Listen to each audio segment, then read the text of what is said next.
from online healing community. Welcome to Creating Space.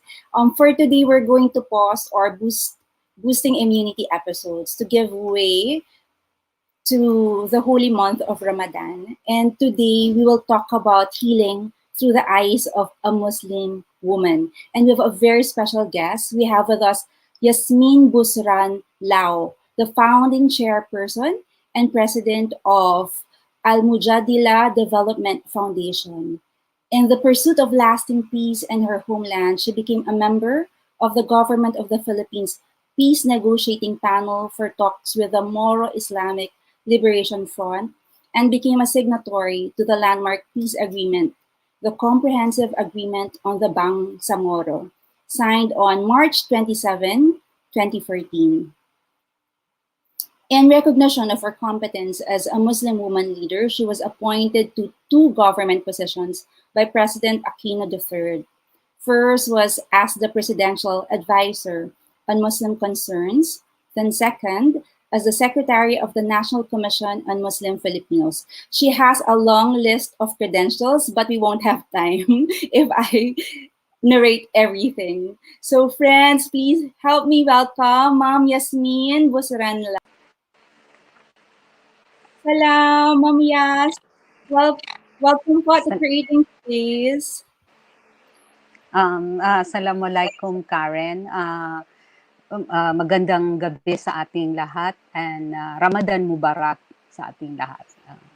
Yes, Ma'am, Ramadan Mubarak.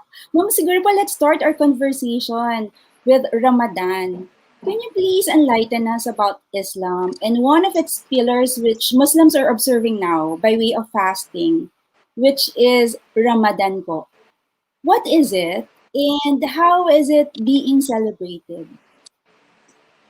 Yeah, okay. So, maganda yung umpisa ng discussion natin, Karen, kasi it's very timely nga for this month of Ramadan. And for us, it's a very significant month, no? So, by way of explaining Islam, I think it will be better for me to give a background on it as how it relates to the other religion, Judaism and Christianity. Islam is the youngest of the three Abrahamic faiths, no? So, in other words, it traces its roots to Prophet Abraham alayhi salam, who was also the father of Judaism and Christianity. So that's why they are called the three Abrahamic faiths, no? And in Islam, Abraham was a monotheist, no? He was a believer of one true God, and he was tasked by Allah, the one only God, to build the Kaaba, the house of God in Saudi Arabia, with his firstborn Ishmael. And the objective of that was to dedicate the place of worship for the one true God. And so after he built the Kaaba, Abraham prayed to God to make his offspring the leaders of their nations. No? So as prophets, no? as religious leaders, imam. And God accepted the request of Abraham on the condition that they will become the leaders of their nations, blessed by God, if they believe and follow the one true God. And so, as it happened, Abraham had two sons. I think you know, in the Torah, in the Bible.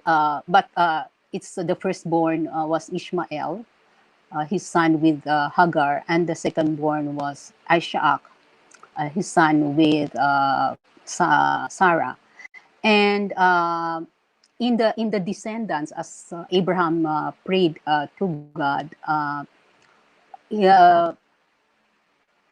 Ishak, the second son, immediately God responded to his prayer by making the first son also of Ishak, Jacob, whom we call Israel, no, as the first prophet, and from him sprang all the prophets of Judaism and Christianity, no, so they were called the children of Israel.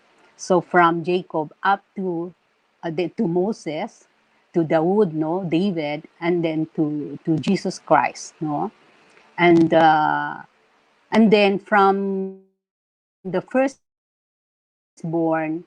was the seal of the prophets. So from Isaac, all the prophets, and then the last prophet, the seal and the youngest, is Muhammad, the messenger, no, whom the Muslims believe in. No, so you can see the relationship, no, between the three Abrahamic faiths, and Muhammad, may God's peace be upon him, because Moses was also given the book, which was the Torah. David was given the Psalm. Jesus was given the Quran, and we believe all of those books teach the same thing, and which is the worship of one true God. And so, because of that, all the Muslims are commanded by God to believe in all the prophets from Abraham, then to Moses, then to distinction between them. Uh, ang point dito is that the Muslims know all the prophets, but the Jews and the Christians don't know Muhammad, because he's the youngest. So that's the difference, no. And it will be good in a discussion of interfaith na magkakapatid to know each other, di ba? And so that's the brief background of how Islam is related to Judaism and Christianity. Now, very briefly, what is Islam?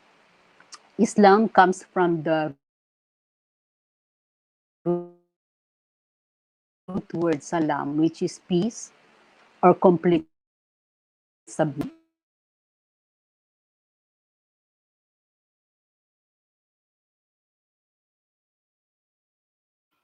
I think we've lost Mom Yasmin, but earlier, what she's saying is, okay, let me try this. And, okay, but I think Mom Yasmin is back here again. Ayan po. Hi, ma'am. I'm back. You're back Yeah, po. okay. Yes. Ma'am, Yeah. what you were Can you saying hear po me? earlier is magkakapatid po tayo because every Judaism, Islam, and Christianity came from Abraham. So, in terms of origin, it came from the same root po. And the belief is Yeah. and everybody fosters the same belief, the belief in one true God. Yeah. So, kaya nga sabi ko, it's very interesting. If only all of us know our history, there wouldn't be a problem, no? With regards to our faith, no? Because contrary to what we were made to understand, no? Majority na magkakaiba, magkakaaway, hindi kakasundo. No magkakapatid eh. So, galing sa isang pinanggalingan. Yeah. And so, yun na nga, uh, uh, Islam comes from the root word salam, which is peace or surrender to the will of God. And so therefore, a Muslim is a person who is at peace, a person of peace, because he or she surrenders to the will of God, no? And so therefore, it talks about monotheism, the way Abraham started it with monotheism, and it it uh, it it condemns idolatry or anything or any being that you associate with God. So that's a brief explanation of Islam. So what do you mean by the pillars of Islam, in which Ramadan and fasting is one of which? No, so Islam has 5 pillars. No, and the first foremost paramount of it is what we call the Shahada. Shahada is the declaration of faith, no? And so you say, Ashadu Allah ilaha illallah. I bear witness that there's no God, but only one God, and that Muhammad is his messenger, no? So this assertion of faith is very important, because we call this Shahada, and we call this Tawhid, unity. And so therefore, Tawhid means unity of God, And so therefore, there's only one God. Then also, there's also unity of creation. So of course, all creation should also be one. And creation refers not only to human beings, but all other creations, the other living beings, animals and other living beings, and the earth, our Mother Earth. So we should be one. It talks about Muhammad as the seal of the prophets because nga, he has the last book, and in the Quran has the entire story of what happened to the Jews and the Christians. So we have all of those information. And most importantly here also, it talk about Khilafah or uh, vicegerency, the stewardship of human beings of all the creations. And so therefore, that's what the important pillar you have to believe in the oneness of God and prophethood of Muhammad sallallahu alaihi wasallam, and with that also the prophethood of all other prophets. And we were commanded not to distinguish one from the other. So we should respect Muhammad the way we respect Jesus, Musa, and all other prophets. Walang dapat pagkakaiba. And in this shahada, it talks about two important things in worship. Ibadah. Ibadah is your worship, your horizontal relationship with God, your prayers and everything that you do for God. And mu'amalat is your relationship with other human beings, your character. So in other words, the test of the sincerity of your worship is your attitude, your behavior with the rest of creation. So you cannot say that you are a true believer, you submit to God, and pangit naman ang ugali mo. You abuse your fellow human beings, you abuse animals, you abuse the earth. And that's not a true believer if your character does not show your palagi ka nga nagdadasal and all that.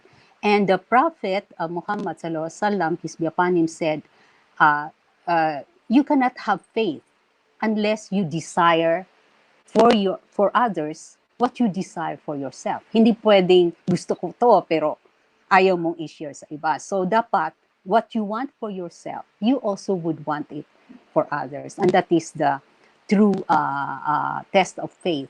And so therefore, as stewards of the earth, as Khilafah, our responsibility should have ensured that there is peace on earth, there is justice, and there is balance of all creations.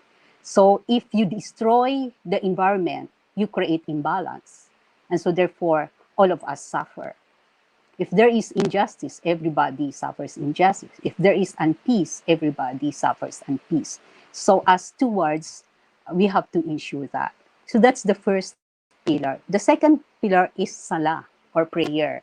And there is an obligatory prayer of 5 times a day. 5 times a day. So we start with before sunset, which is Fajr, and then in the middle, lunchtime, which is Duhur, and then merienda time around 3:30, Asr, and then before sunset, Maghrib, and then before we go to sleep, that is Isha. And the purpose of this is again for you to always be connected with God. Although you do your daily things, but first and most of all, you have to remember that you are doing it. What is your intention? For the purpose of God, no? To please God. So naghahanap buhay ka, you are reminded that you have to earn an honest and a clean living. So kahit then nare-remind ka again kung nagkakamali ka, nare-remind ka again na God is watching you, and He's the only one that you have to please, no? Kahit na naghahanap buhay ka, you're raising your children, may kumpanya ka and all, ano. And you start with thanking Him for having a new life, pagising mo, buhay ka pa pala, and all the blessings and all that. And what is very important here is that the prayer is started with cleansing, we call wudu, no, physical cleansing, no, naghuhugas ka ng parts of your body. So you wash your body parts 5 times a day then. So ano ibig sabihin nito? You have physical cleansing and then you have spiritual cleansing. So magkapareho yung physical cleansing and spiritual cleansing. And so therefore, that is what we call salah or prayer. Then third is the fasting, itong month of Ramadan. And it's very interesting because Muslims were told that fasting was ordained for those who came before us, meaning the Jews and the Christians were also ordained by God. Moses and Jesus, and they were also ordained by God to fast. And the purpose of the fasting is to increase our nearness and our remembrance of God. And so therefore, when you fast in this month of Ramadan, you increase your nearness and remembrance of God. So why in the month of Ramadan? Why do we fast in this holy month of Ramadan?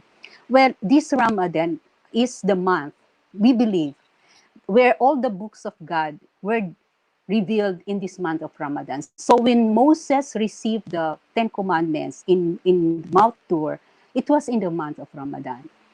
When David received the Psalm, it was in the month of Ramadan. When Jesus or Isa received the Injil, it was in the month of Ramadan. And also when Muhammad received the revelation of the Quran, it was in the month of Ramadan. So this is a very, very important month. So what is the Quran? Quran is the source of guidance and healing. Guidance because it's where God talked to us and told us how we can make our life better in this world and fulfill our covenant with Him as His stewards on earth. And, and so in the Quran, if you read it, you will find also stories of all the prophets, how they struggled in real life when they also wanted to please God, how they were tempted by the devil or Satan or negativities that will derail us from our purpose in life, and how they triumphed over that. So it's a very interesting book to read because it has that, plus all the other counsel or commandments from God. Then it is a healing because when you read it and you follow it, it heals you of all your ailments. No, first physical. No, in this month of Ramadan, you have cleansing of your body. I think medically din alam na pag nagpa-fast ka, merong mga intermittent fasting rin because we are told that when you're fast, you let your body rest and toxins would come out and you give space for your body to breathe from all of this food. And for Muslims, it's also important to eat halal or clean and good, no? So it's wholesome. So from how you feed the animals, are they fed with healthy things and all this and that? The the plants and the herbs and the vegetables. So you have to ensure that these are clean. Even the way you slaughter the animals, it's very important that you do it in the halal way, no?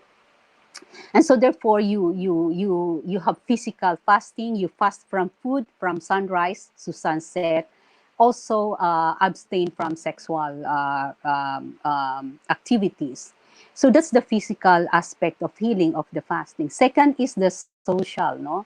Because you become aware when you're hungry, then you experience how the poor feel when they have nothing to eat. Whole day ka walang mainom, whole day kang walang makain. So it makes you reflect of how the unfortunate, no, in our society experience. And second, it checks our greed and our gluttony, no?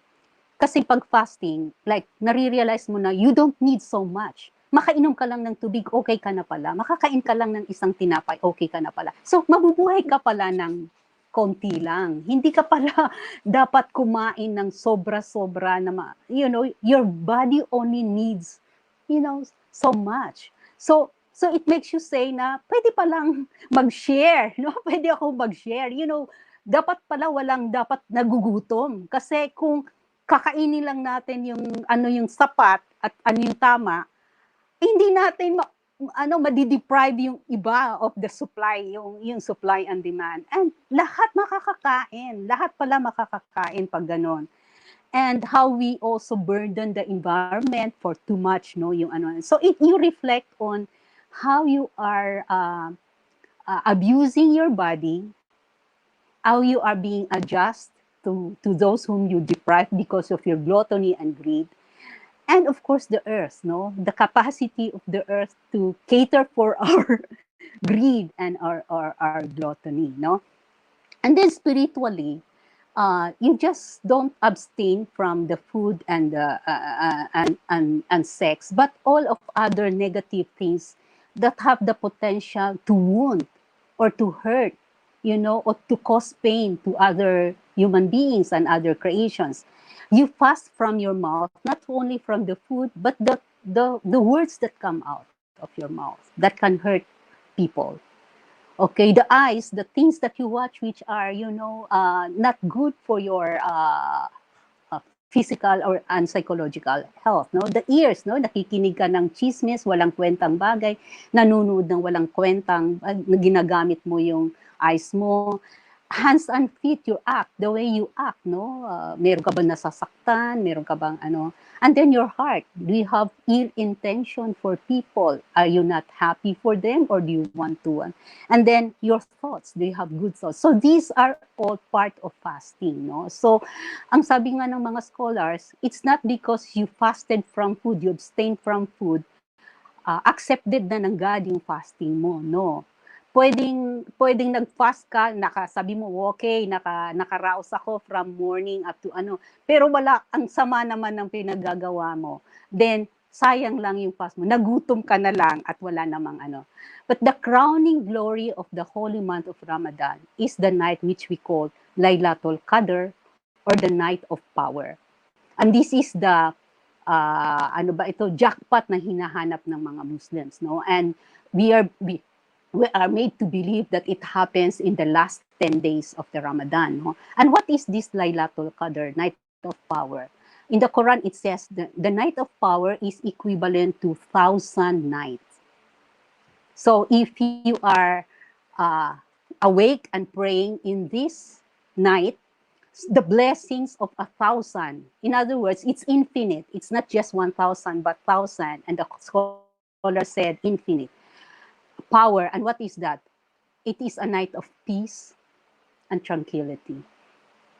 The angels, the gates of the heaven will open, and all the angels will descend upon earth, and spreading peace, harmony, all night through, up to the dawn, no? And if you are awake and you are, so you receive this, kaya nga, ito yung jackpot mo, and you're like newly born, no?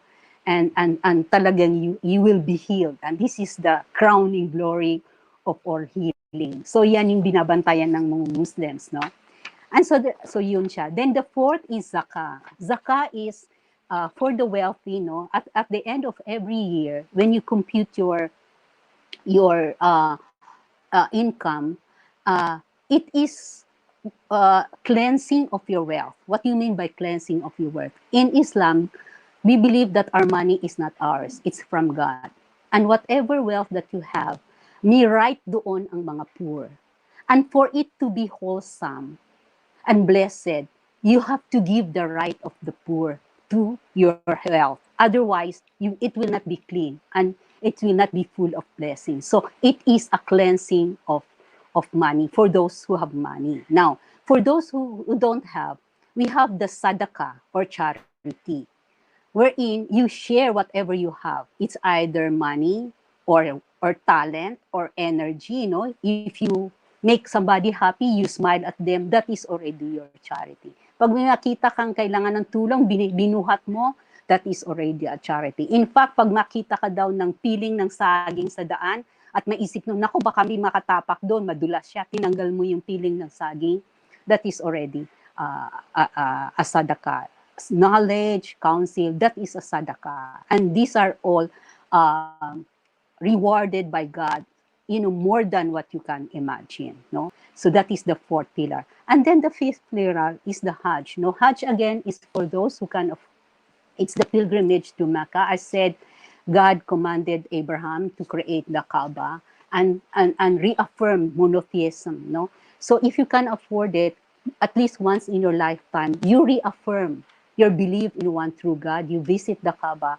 You don pilgrim's garment of two pieces of cloth for men, and for women, everybody is wearing it. So it's an equalizing thing, because you cannot distinguish a rich one from the other poor one, because lahat kayo nakaputi, no? And incidentally, that's the type of clothing that we are, binabalot kami pag namamatay kami. No, we are, when we die, Muslims are given burial bath, they are cleansed, uh, and then they are wrapped with the white shroud, and we are placed on the earth, directly on the earth, because from dust we come and to dust we return. And so the pilgrimage attire is the attire that we have when we die. And so you reaffirm your monotheism. And then the important day of that is the day of Arafah, in the Mount of Arafah, where we do our prayers from sunset up to the evening, and because you are asking for God to make you like a newly born, you know, to cleanse you. And for Muslims, we believe that on the day of judgment, God will set up his throne in Mount Arafah, and all of us in our death, in our shroud, white shroud, will be there, hearing God's blessings and mercy upon us. So those are the 5 pillars of Islam in a nutshell. Wow, thank you, ma'am. I will just echo what Nuralja said. It's a very simple explanation that anyone can comprehend. And what I understand is we're not so different. You're talking about 5 pillars. You talk about faith in one true God, prayer, fasting, charity, and pilgrimage. And we also believe that in the Christian world. And I'm just exposed to this now, ma'am. Like hearing you, Mm. although I have a lot of Muslim friends, but they don't usually talk about religion. We just play around with each other. But it's just now that I really understand what Islam is, and it's not so different from Christianity. And it's interesting for me when you say that we are actually brothers, we and sisters. We came from Abraham, both We're Judaism, siblings. Christianity, and Islam. We're siblings.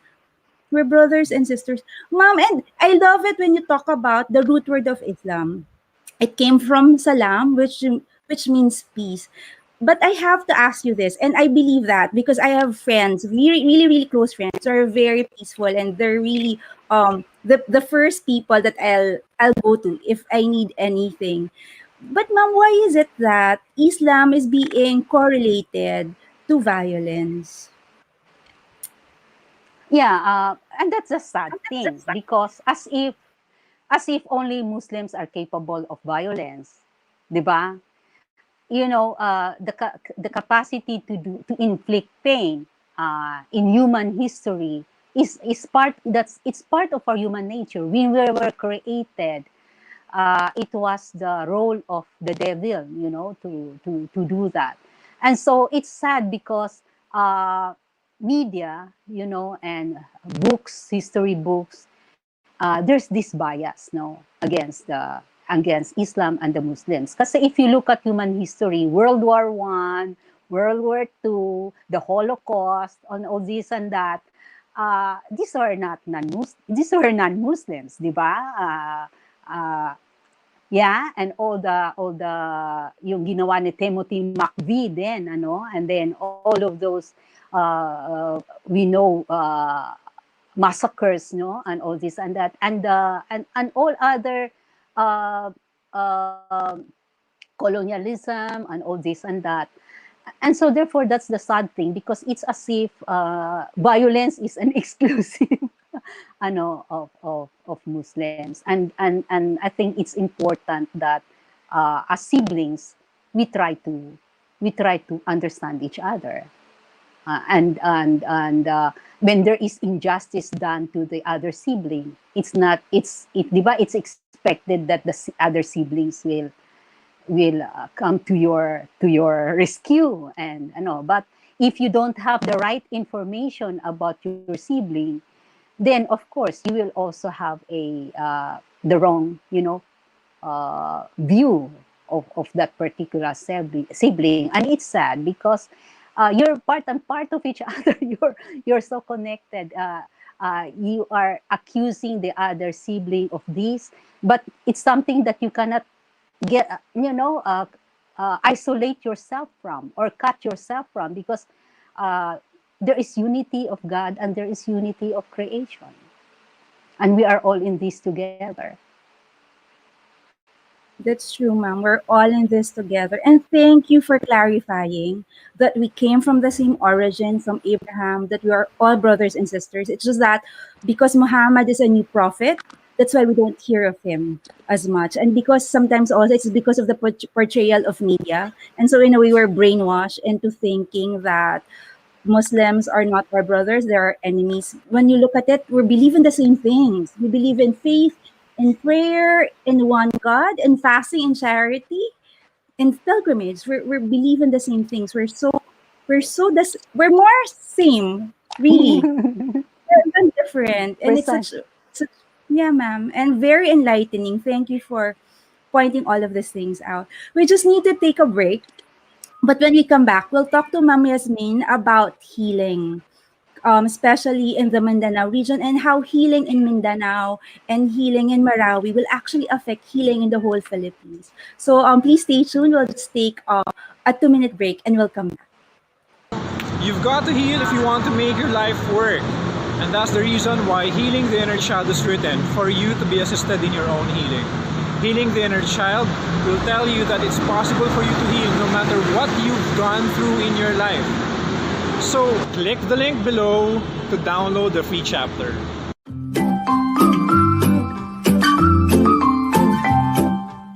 How does it work for people who don't know how sound healing works? Two ways how na-affect tayo ng sound. One is psychoacoustic. When we hear the sound, our brain entrains to the sound para siyang sumasabay. It slows down, mag-entrain din ng ating breathing, mag-entrain yung ating heart rate, and then pag bumagal na lahat, dadaloy na ng maayos yung ating dugo, the nervous system would flow smoothly. We could also feel the sound. So that's naman vibroacoustic. Especially when nasa sound bath tayo, for example, ng live, yung vibration nararamdaman natin. And it affects us sa DNA level, sa cellular level. So two things. First, we follow the sound. Like you said, entrainment. Second, by vibration. The vibration also affects.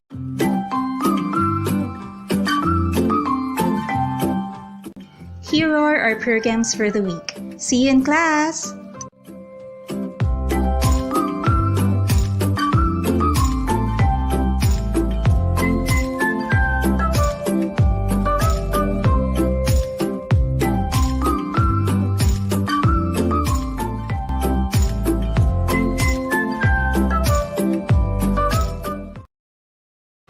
There. So we're back. Welcome back. If you've missed the first part of the conversation, we talk about Islam and about the pillars of Islam and the misconceptions about Islam. And this part, naman, we'll talk about healing. Particularly, ma'am, you're part of the Philippine government's peace negotiating panel for talks with the Moro Islamic Liberation Front. And you became a signatory to the landmark peace agreement, the comprehensive agreement on the Bangsamoro, signed on March 27, 2014. Ma'am, can you share with us your most profound experience or insight during the negotiation process? Or during the Well, signing agreement po? well, the first and most of all, parang what talking to the looking at both sides, no. Ang unang realization mo is bakit kaya pala ng usapan. Hindi pala, those war, those deaths, those killing, just so unnecessary na parang you really feel, you grieve for, decades old, distraction, death, and all, na kaya palang pag-usapan mo. Why didn't we talk about it at the very beginning? Sit down, and really hear and understand each other. May pinanggagalingan to eh. Ba't hindi na lang pinag-usapan? And for the Bangsamoro, it's the historical injustice, no? So when you are deprived of your identity, of uh, ancestral domain, of your rights as a human being, and all this and that, of course, you really have all of these grievances, and most often because we were socialized to believe that you have to retaliate and your grievance should come out in a form of in this world where guns was being part of the culture, no, and it's also a multi-billion industry.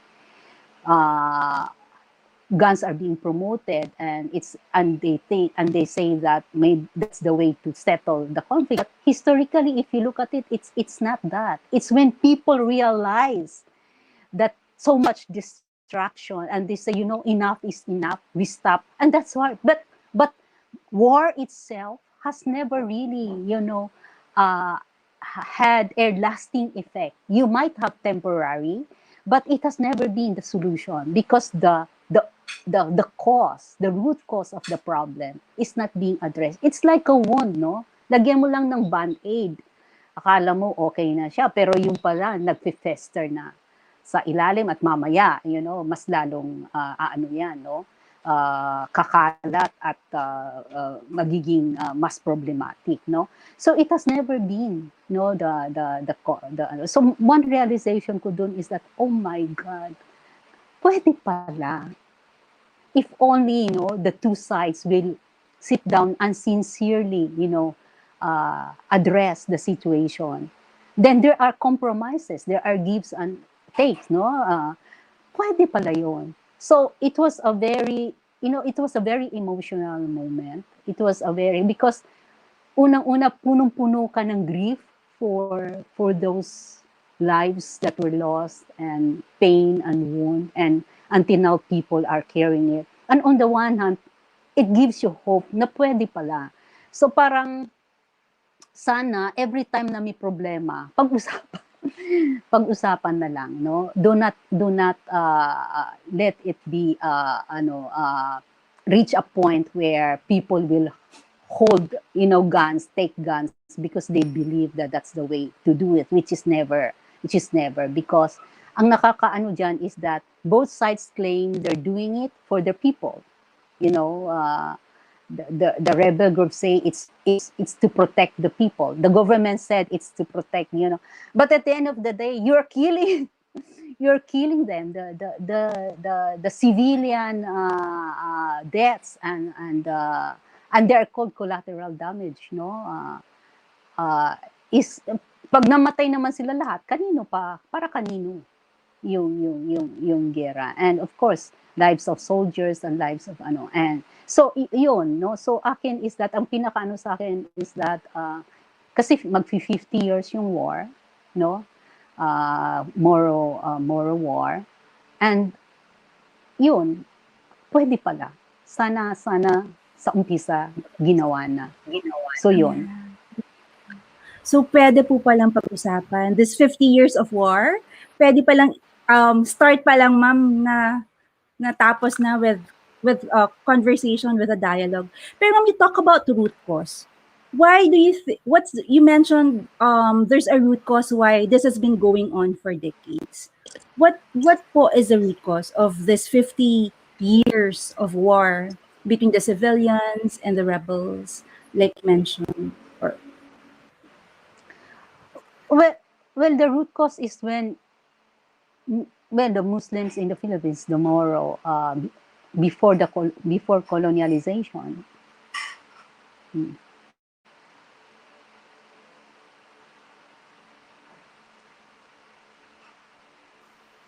And what could have prevented it? Okay. Unang-una, it started kasi with the colonial times. So pa to, before the creation of the Philippine state, no? And we were independent states, no? The Philippines at the time was not a one nation, but composed of independent states, no? And so you have the Sulu Sultanate, the Maguindanao Sultan, all this and that. And of course, the indigenous people also, they have their own. So we were living independently, with our right to our identity, right to our ancestral domain, right to our culture, right to our language, and all this and that. And we value that, no, our independence. It's our human right, no, to do that. And then of course colonialism came, and they wanted us to be like them, no. So most of all, uh, just like the colonial project, you have to be their masakop kanila, no, you'll be under them, and that means you have to adopt their religion, their culture, and all this and that. And ang pinakamasaklap dito is when they uh, when the lands were grabbed, no, nawala yung lupa yun, and of course to us, our land is our life, no. It's land is life. If you don't have land, and if you don't have the freedom to do with what you want to do with your land, and live by your culture, you're dead. You're dead, no. And so that's the beginning of all of this, no. And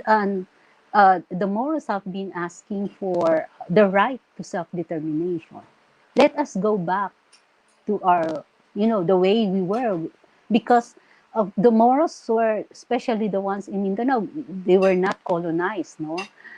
They had never surrendered. But during the Treaty of Paris, when Spain sold the Philippines to the US, isinali kami na hindi naman kami kasama doon sa nasakop. So parang, bakit mo binibenta yung hindi sa'yo? Di ba?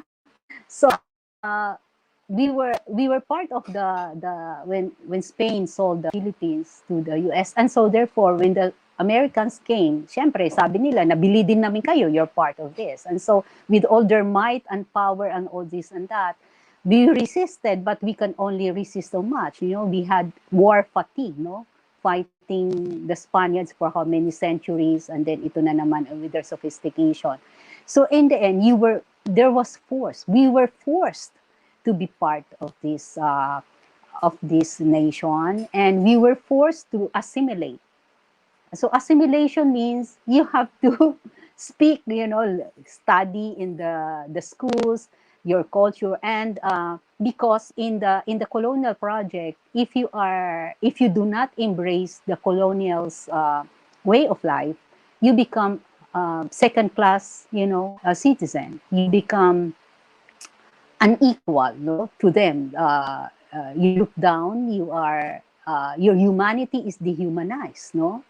And so therefore, since they have the textbooks and all of this, you are portrayed as the villain. You are being demonized. So kaya noon may concept na cultural minorities. So as if there is a cultural majority and a cultural before we will call the cultural minorities. Meaning our culture is so way below way below the majority of this. So if you are these have for years and years and decades, you don't have the voice, you don't have the representation, so you were totally marginalized, you were totally disempowered. What do you do? Yeah. And you've been airing your concern, and nobody is listening to you. So you push people to the wall, and they hold on to whatever weapon and they have. And it so happened that in these modern times, gun is touted as the best way to fight for your rights. You must have a gun, no, to protect yourself. You must have. So the gun culture, which is again a product of American, culture, were also, been inculcated in us, and so we embrace the gun culture. And since war is happening all over the world, war is made to appeal like it's the way to go, and that has been the situation. na parang the only way you can have your own dignity is to fight, to Right. hold guns So and fight. basically, the Which, morals really just wanna be heard, and that's they only resulted yeah, to yeah, fight to guns and fighting because they're not being heard and they're not given the right to their land, right to their way of living. yeah, because there were massacres, several massacres happening, no? When you want to claim and assert your right, you're killed.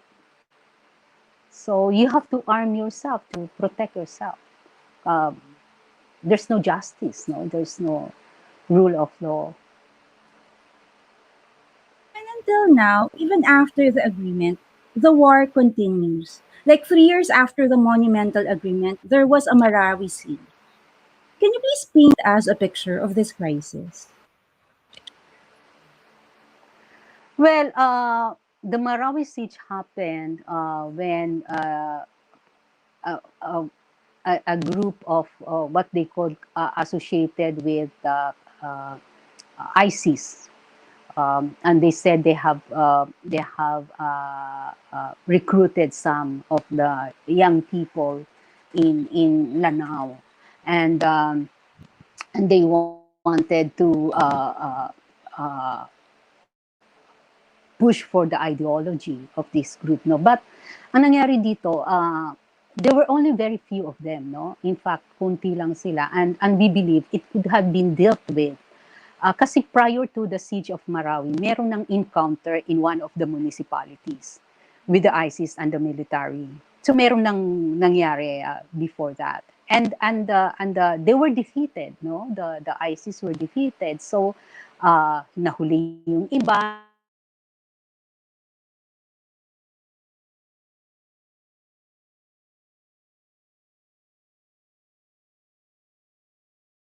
Sorry. Hi everyone. I think we lost connection with Mom Yas. I just wanna. Oh, she's back here.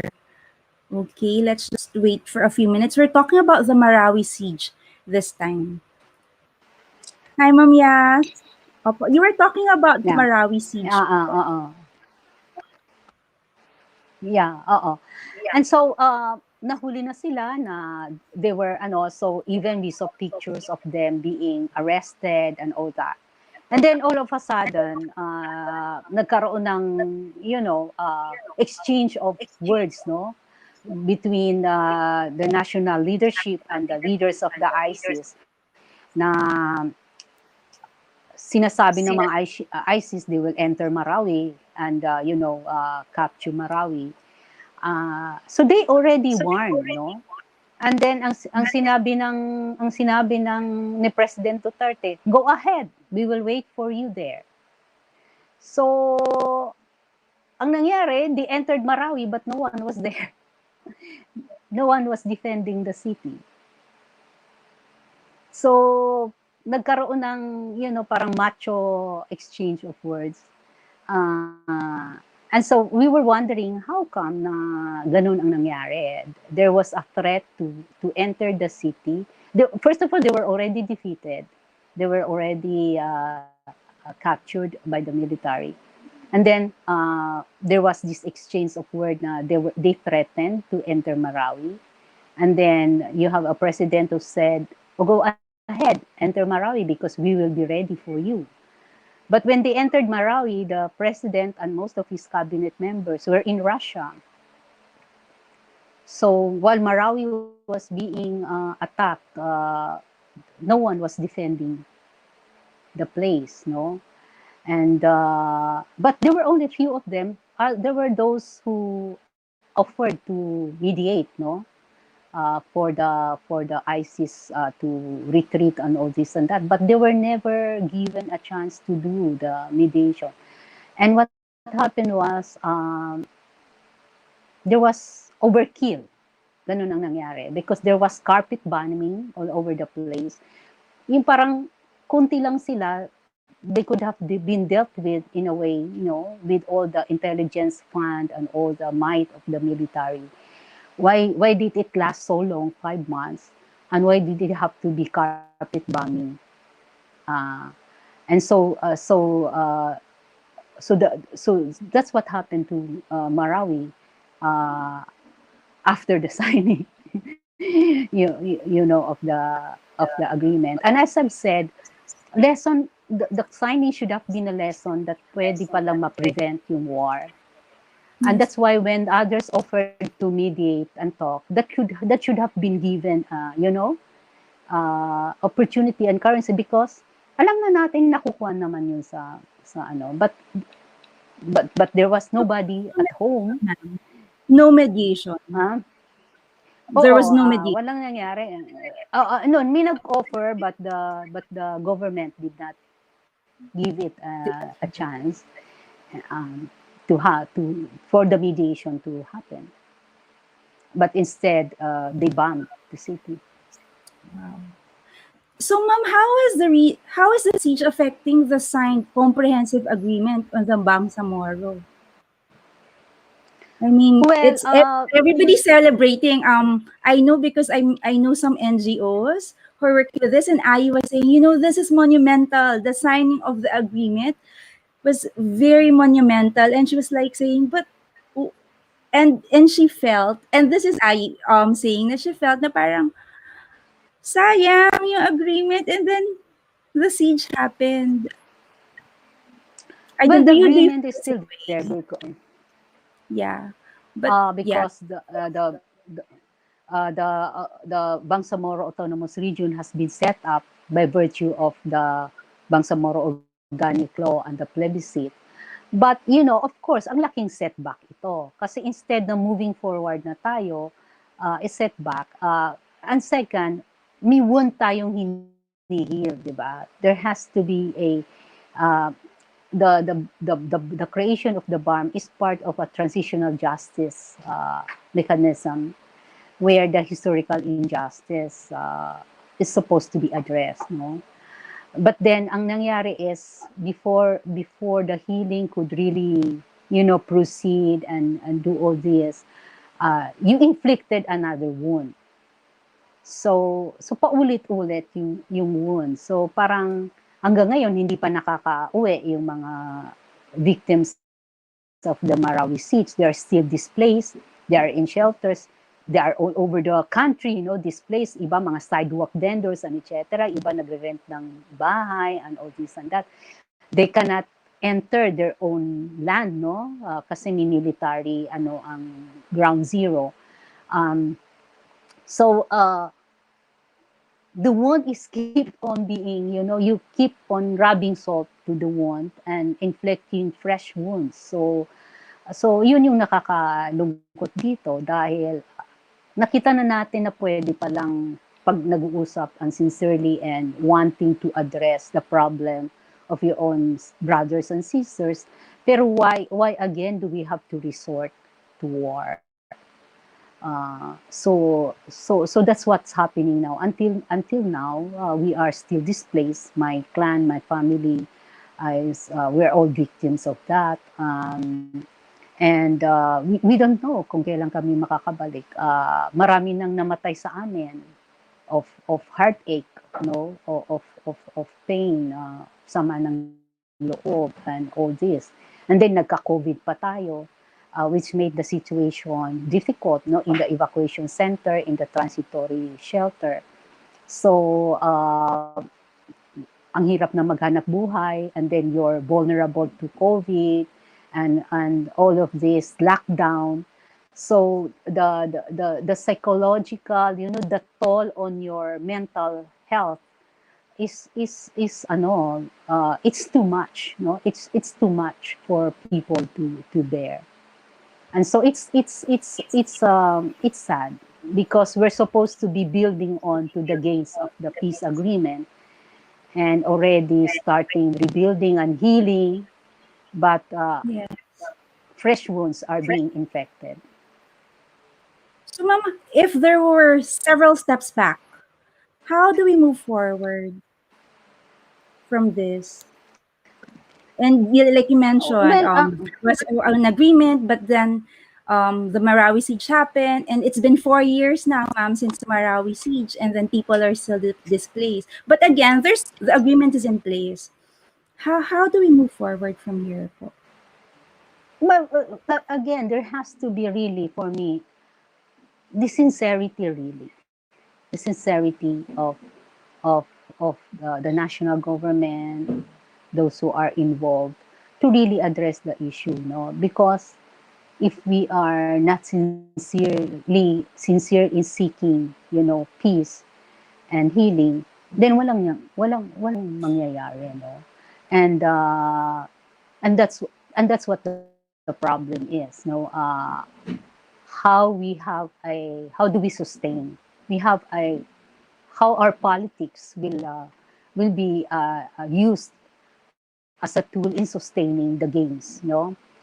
But apparently, policies of administrations nag-iiba, no? So, uh, hindi masyado natutukan on how to move the gains of the peace agreement forward, and then look at the other spoilers, because there are spoilers, bantayan yung spoilers, i-monitor yung potential source of, conflict by, looking at the situation. And of course, most of all, being just to people, in terms of uh, uh, governance, no? Giving people what they deserve from government, no? And makita mo din, part din kasi doon is poverty, poverty, which affects, the opportunities for, a better future for the younger generation, no? So if you deny all of this, then again you are again making people feel like you don't care, di ba? It's a message that you don't care, and their lives are not that important. Their lives don't matter, no? You don't care what happened to them, and that is a very problematic message to put across, na parang bahala na kayo sa buhay nyo. And how do we move forward is really for us, Filipino people as a nation, look at this as a national issue, as every Filipino's issue, because we are, as I've said, we are all in this together, no? Kahit na sinasabi niyong hindi naman namin nararamdaman yung gera dito sa, sa Luzon, pero nararamdaman yung impact, no, indirect impact of the conflict. And what do I mean by indirect impact of the conflict? The war costs so much money, and it's taking so much of our taxpayers' money. So between social services, no, ayuda for the poor, economy, health, and all that, nilalagay mo sa war yung pera. And so, lahat tayo victim dito, no? Yung pambili sana ng gamot, pang-ano sana sa edukasyon ng mga Pilipino, ibibili mo ng yung baril at saka bala para gamitin mo sa kapwa mong Pilipino. So, lahat tayo talo dito, no? So, you might not be experiencing the war directly, but you are experiencing the social cost of it in terms of deprivation of basic social services that will, and anti-poverty, measures na sana maibsad yung kahirapan dito sa Luzon, dito sa mga squatters area, dito sa pero hindi napupunta sa giyera yung pera. Para naman ibili mo ng pampatay mo sa kapwa mo. So, we are all in this together. So, as Filipino people, peace should be our primary agenda.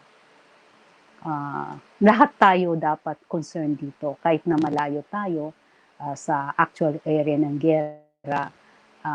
We are one body, one nation, isang bansa, na pag naghirap yung isa, tatamaan talaga lahat. So, dapat tayo talaga in our own capacity at our individual level, up to our governance and then policy making level and our politics, no? We should ensure that we have leadership who are pro peace, no? Who who understand that the Filipino people, regardless of our diversity, uh, na magkakaiba tayo, we're still human beings, we're still Filipinos, and deserving of peace, deserving of development, deserving of a better life, for our people. So, iyan ang sana ang nasa isip nating lahat. Magtulungan. Yeah. Ma'am, yes, thank you so much for advocating for peace. I remember your story when when I first met you, that at 12 years old you had to flee Marawi during the first Marawi siege. And when you were here in Manila, your father told you, just keep fighting for peace. And now many decades after, there's another Marawi siege. But then your message is still, pwede namang pag-usapan. Let's still, the peace should be our first agenda. Peace should be our primary agenda still. What keeps you going after Well, decades and decades of this? Well, because one is, you have no option but peace. Diba? Ano mangyayari sa atin kung i-entertain natin yung unpeace? Forever tayo magdurusa, forever tayo, So, you have to believe that at the end of the day, as God has promised, justice will prevail and peace will come, but only if we work hard for it. In the Quran, God said, God will not change the condition of the people unless they change what's in their heart. So, if your heart is not for peace and you keep on thinking of ill things, negative things, masama sa kapwa mo, hindi ka talaga magkakaroon ng kapayapaan. And that's why the bias and prejudices that we have for each other, yan ang unang pinanggagalingan ng unpeace. Kasi kung halimbawa, nakita mong ginera and then ikaw sasabihin, mabuti nga sa kanila yon. May disease sa puso mo. Parang, hindi mo naman kami kilala. Wala naman sila nagagawang masama sa'yo. Bakit sabi mo, buti nga nangyari sa inyo yon? Saan nanggagaling yon? Saan nanggagaling yon? Katulad nung discrimination, saan nanggagaling yon? Wala namang dahil lang sa hindi kayo magkapareho ng kulay ng balat, hindi kayo pareho ng pagsasalita, hindi kayo pareho ng feeling. Parang ang baba na ng tingin mo sa kapwa mo, hindi mo na siya So we have to check what's in our heart, kasi it's where all of this comes from. We make our politics so full of discrimination and hatred. We make our personal relationship full of hatred and discrimination. So pag ganun, talagang wala tayong kapayapaan sa loob natin, in our own individual level, sa puso natin, sa bahay natin, sa pamayanan natin. So I think it's very important that we check sarili natin first as Filipinos, para mawala yung discrimination natin sa isa't isa.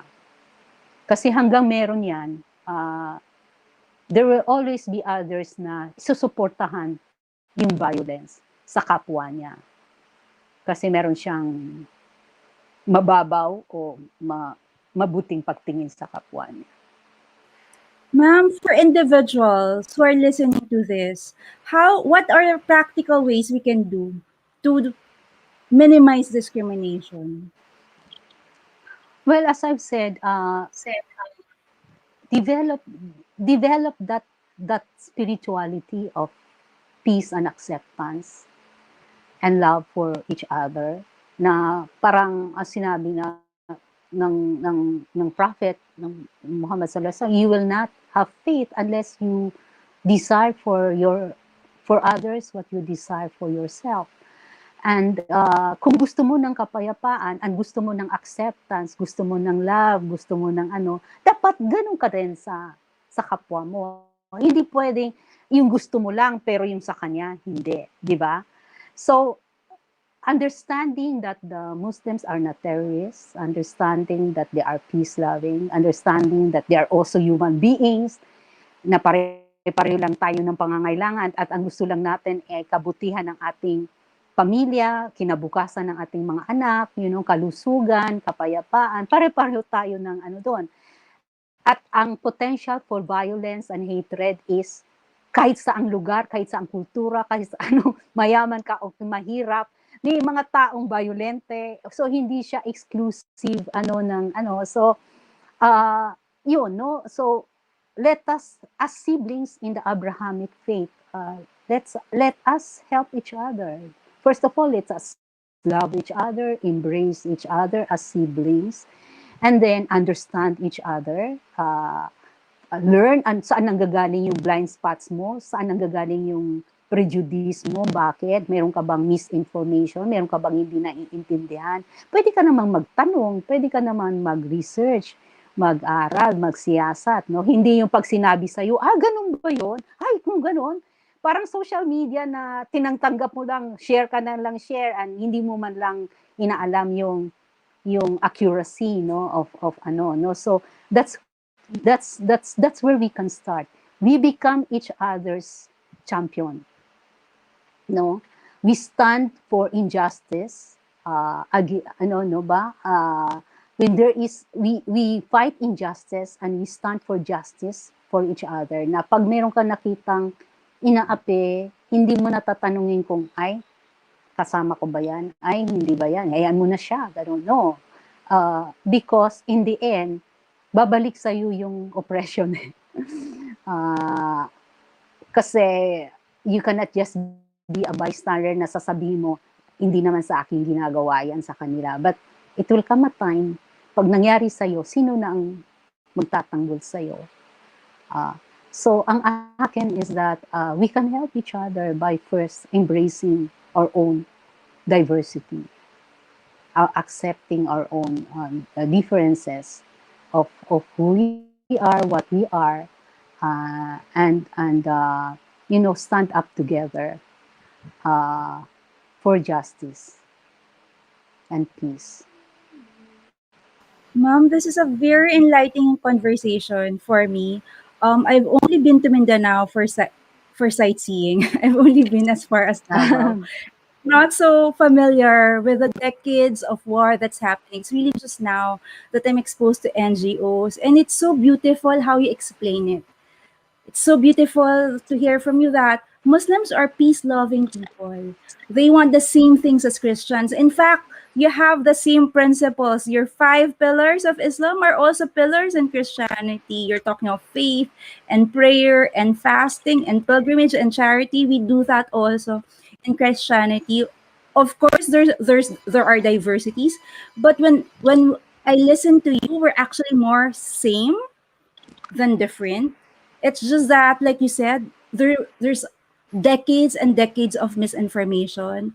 Muslims have been portrayed as a minority. Muslims have been portrayed as violent, but again, because of like the colonization, and so it's time for people to discern were the information given to them really true. And it's nice po that you're here and talking about this, and we have this dialogue and conversation, so we're enlightened. And sobrang what struck me was when you said pwede naman palang pag-usapan 50 years of war, and you can actually sit down and talk about it. And you also mentioned about the social cause of war, even if we're far from it, like people in Luzon is far from the war in Mindanao. There's a social cost to war. The money that could have been spent for social services is being used to kill. And these are kill our own brothers and sisters. And I feel that's very clear for me now, because I hear it all the time. Muslim brothers and sisters. But now it's clear, especially when you talk about our origin. We came from the same faith. Like all of us came from Abraham. It's just that we were really misinformed. So I hope this enlightens others also. And ma'am, can you please tell us how healing in Marawi and how healing in Mindanao actually affects healing of the Philippines as a nation?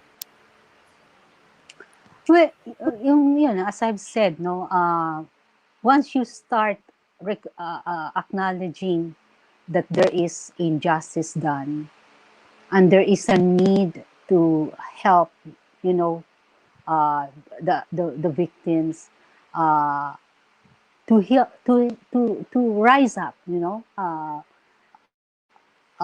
pick up the pieces of their lives. They need support for that.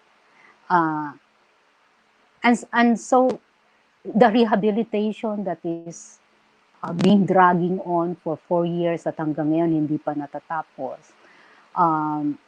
It's adding making fresh wounds, no? So if only the Filipino people will be conscious of the other parts of the Philippines, and we all have one voice in calling out responsible authorities to ensure that the healing and the rehabilitation goes on uh, as humanely and as, you know, as sincerely as it should be, and the grievances and the pain are addressed. Um, we will all rise up as healed people, no?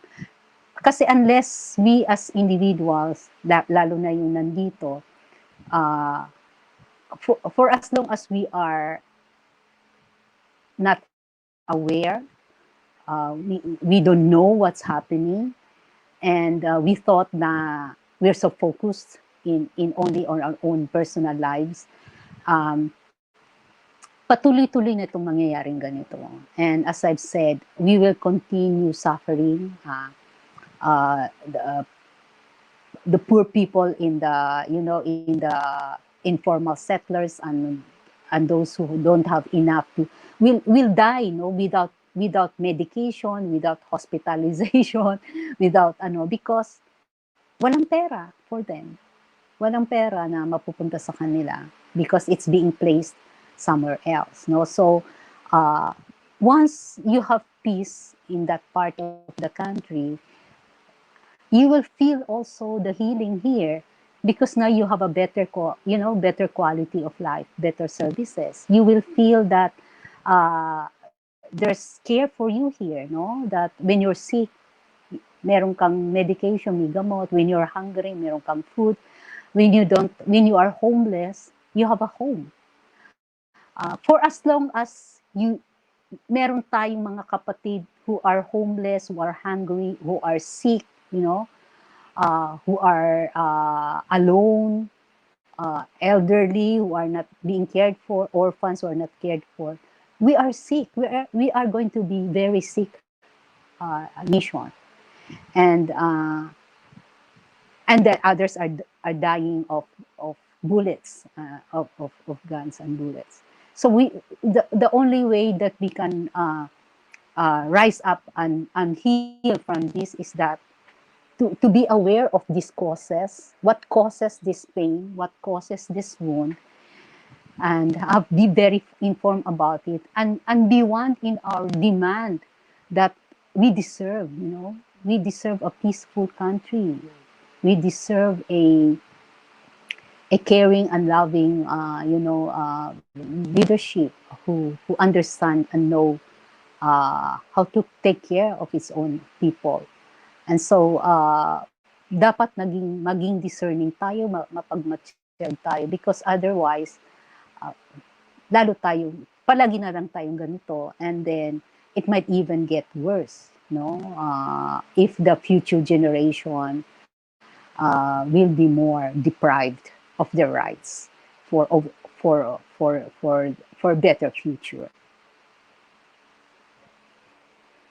We should, like you mentioned, we should be discerning, and we as individuals, we as voters can actually demand for a more caring and peaceful governance. I love that word, demand. Because we deserve, like you said, we deserve peace as a nation. Ma'am, we usually close our conversation with a reflection. Can you please guide us po and lead the reflection?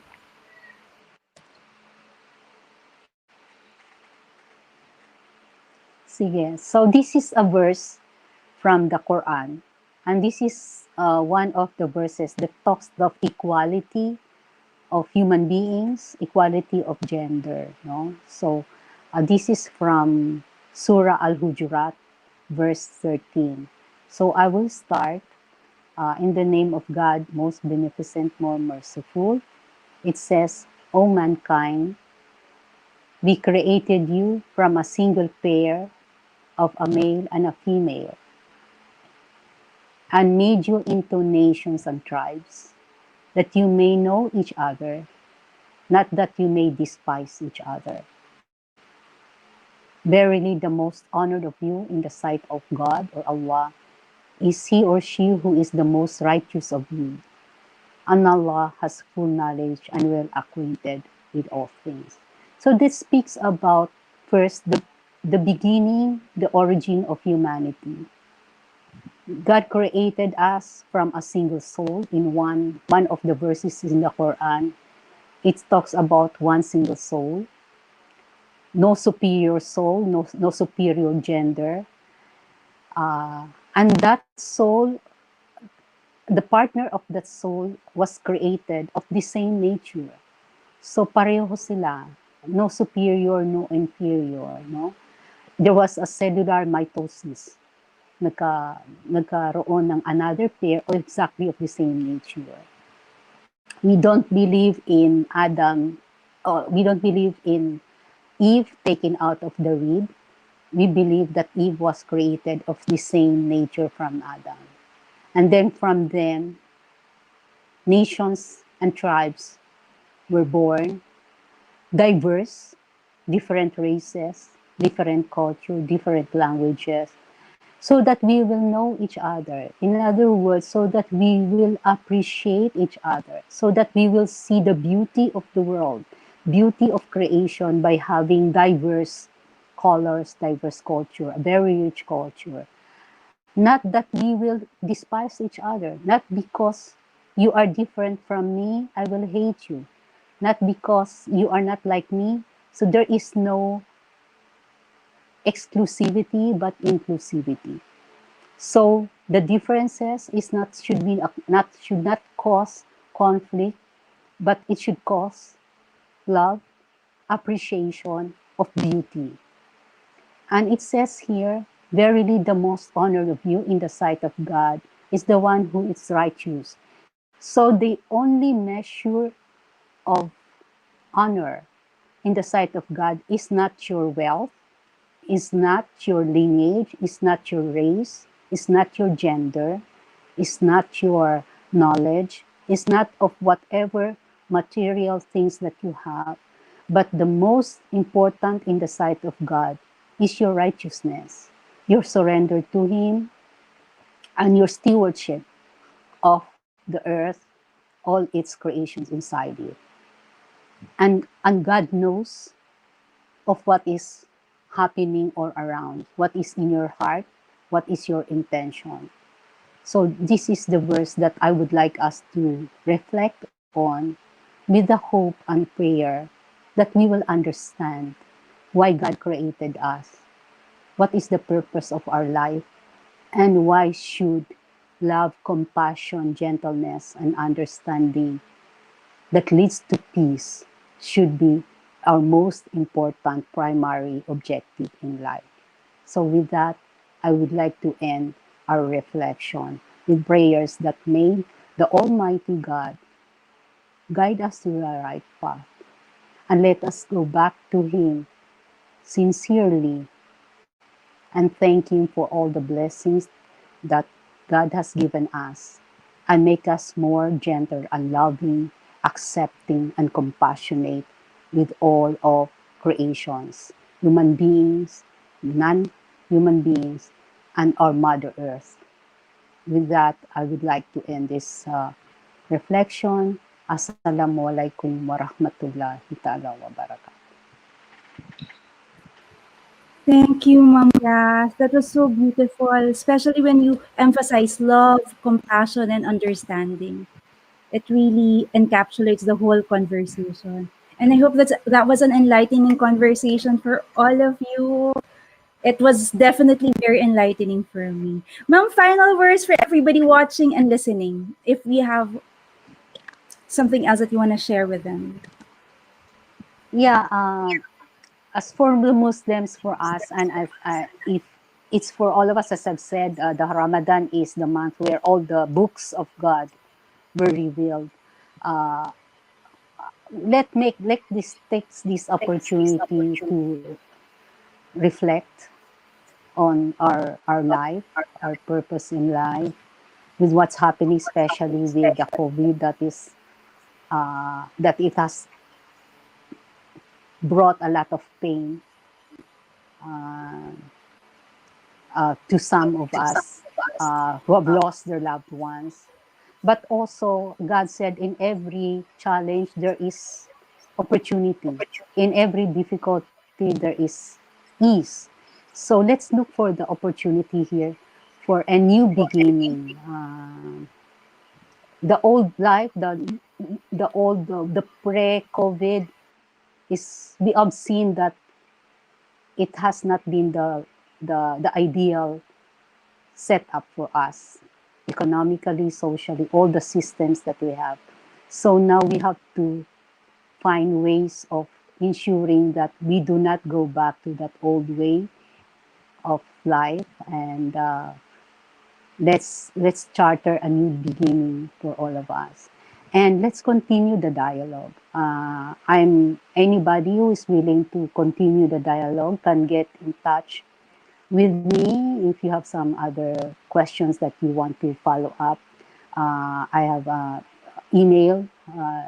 Maybe the Karen can share my email address or my uh, Facebook account to get in touch with me, or if not, through Karen and I, if they have other questions.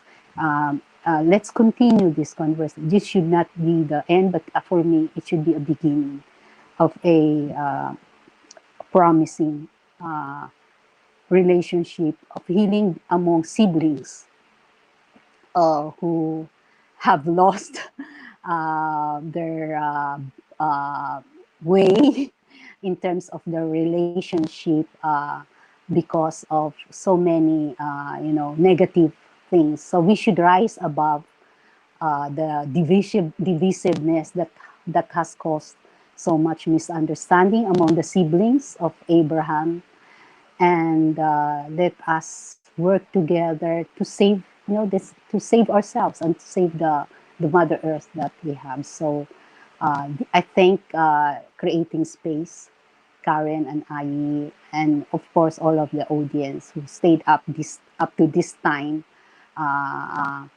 for having this opportunity. It's really creating space for a new beginning towards a more lasting peace and healing for all of us. Thank you very much and good night. Thank you, Mom. Yes, and that's a promise we'll keep. That we'll continue this conversation. And like you said, this is just a beginning, and let's continue this so more people will understand and more people will have, like you said, move towards peace building. Thank you so much, Ma'am Yas, for opening this conversation. And this is definitely not the last. This is just like you mentioned, this is the beginning of the dialogue. And thank you everybody for watching us. If you have questions, just feel free to ask us and we can connect you to Ma'am Yas. Okay, so good evening. Thank you again, Ma'am Yas, and bye everyone. We'll see you soon. Thank you. Thank you. Bye-bye. Thank you. Bye-bye. Bye, ma'am.